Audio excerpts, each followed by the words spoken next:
What are the main objectives behind William Samuel Ruto's feast in Luo Nyanza? This is the second time the president of this country is going to feast Luo Nyanza since he was elected as the president of this country. And this time, starting tomorrow, Friday, he is expected to feast Kisumu County, Siaya, and Homa Bay on Saturday. You know very well that these are Raila Amolo Odinga's backyards, and Raila Amolo Odinga got almost 90% votes from the region.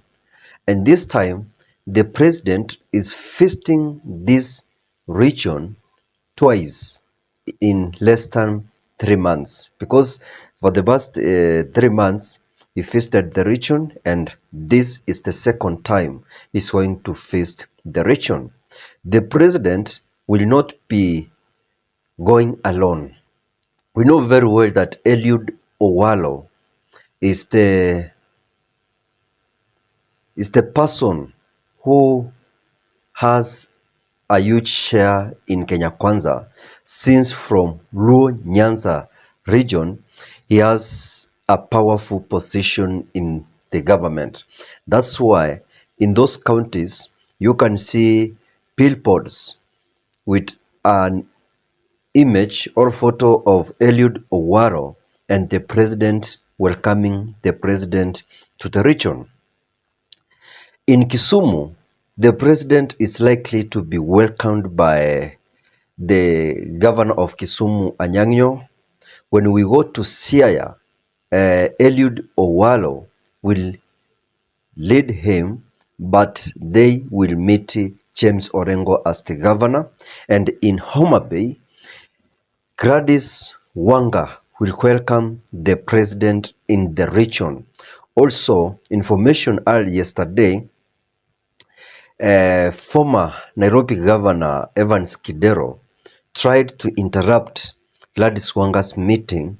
That is a likelihood, or it's an indication that former Nairobi Governor Evans Kidero will also be there. That's why he is trying to meet Gladys Wanga, even if there were differences after elections. So in short, in this video, I want us to look the main objective, or what is behind the second feast of the president of this country in Luo Nyanza region. My name is Dalmas. Just in case you're here for the first time and you've not subscribed to my channel, kindly I'm requesting that you may take a moment, subscribe and put on the notification bell so that every time I upload a new video, YouTube will automatically notify you. And for the returning subscribers, thank you very much for always coming back to support the content of this channel. My humble request is that as you're watching this video, just give it a thumbs up so that YouTube will recommend it to other people. So, ladies and gentlemen, this is very simple. In politics, there must be so many ways of killing one another's ambition. Raila Amolo Odinga has been the kingpin of the region, and all this time the people from the region are claiming that Raila Amolo Odinga has not done that much, but in the real sense he has done a lot of things in the region. This time they are trying to say like that to praise the president so that he can take developments to the region. Last week, Raila Amolo Odinga said that whenever you're going to see leaders from Azimio la Umoja working with the president, let us not complain. Let us accept that he is the one who has granted them permission to work with the president so that they can get developments within their region. And this has surprised so many Kenyans. After Raila Amolo Odinga spoke the same, William Samuel Ruto is feasting in his region. Another thing, today morning, Taifa Leo there was a very interesting story saying that Raila Amolo Odinga is calling William Samoei Ruto to sit down and talk on how they're going to do amendments to the constitution. The president of this country has been saying that he's going to do some changes in the constitution, but Raila Amolo Odinga on the other hand is trying to oppose. He's saying that the position Musalia Mudavadi is working is not constitutional. So they need to sit down and set a position of the prime minister so that Musalia Mudavadi can be in the government constitutionally. Right now, the position he's holding is not in the constitution. He's just earning Kenyans money without approved.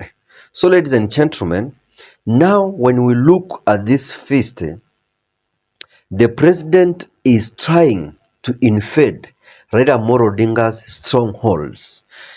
When it comes to 2027, this one is going to benefit the president when he's going to fight for the second term. Right now, you can see what is happening between the president and his deputy president. And actually, it's not going to take long. Very soon, we are going to see those differences publicly. And we know what happened between former President Uhuru Kenyatta and the current President William Samoei Ruto when they were in office as the president and the vice president. That is what we are likely to see in William Samoei Ruto's government with Rigathi Gachagua. Eliud Owaro is trying to set a record straight by taking the president in his region. And by doing so, this man is trying to take his politics from Nairobi to his region, that is Siaya. But we want to make sure that while he's serving in William Samoei Ruto's government, he will just try to take more development to the region.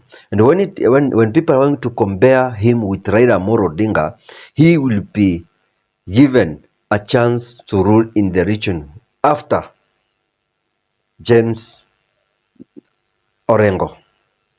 He might fight for the governor from the region and lives in Nairobi where he fight as an MP in Kibera constituency.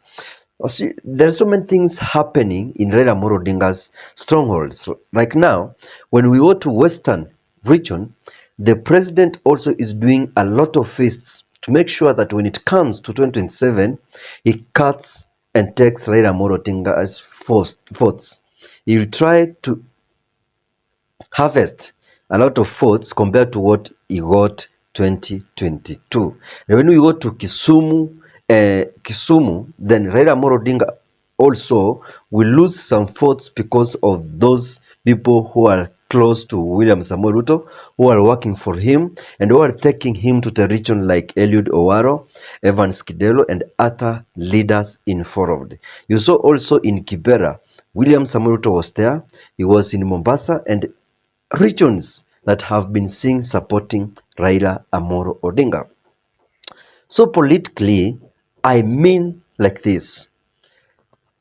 William Samoei Ruto is feasting the regions with an intention of trying to divert Raila Amolo Odinga's supporters to be his supporters. And once he's going to do so, even if the Mount Kenya region turns against him, he will have tried to convince Raila Amolo Odinga's supporters to be his supporters. And that is going to be an added advantage to him if he's not going to take Rigathi Gachagua as his running mate for the second time. Because in this government, there's no place we have seen an agreement between the president and the deputy president. So the president can decide to work with Rigathi Gachagua for the second time or not. But according to the situations on the ground, these two people will not go together for the second round. Thank you, ladies and gentlemen, for watching this video up to the end. Just in case you forgot to subscribe, hit that subscriber button so that every time I do such amazing video, YouTube will automatically notify you. Thank you and goodbye.